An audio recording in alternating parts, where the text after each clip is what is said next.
And turning now to the continual conversation surrounding flooding right here at home. Let's check in with meteorologist Zach Hatcher, who's been tracking river levels all day. Zach.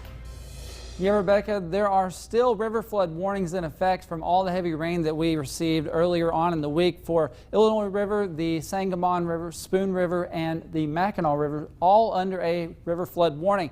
Now, the river is just about at 27 feet, the Illinois River is, and it's going to crest at 28 feet sometime on Monday morning. That record flood stage, though, is just over 29 feet. I don't think that we'll be touching that, thank goodness. At 24 feet, you're seeing some streets covered in East Peoria.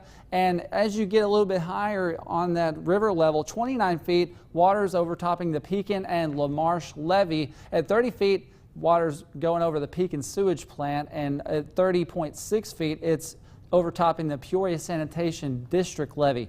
Now, it's not going to reach 30 feet as according to the forecast, but it's definitely going to have some impacts on local areas in the community. Rebecca. All right, Zach, thank you.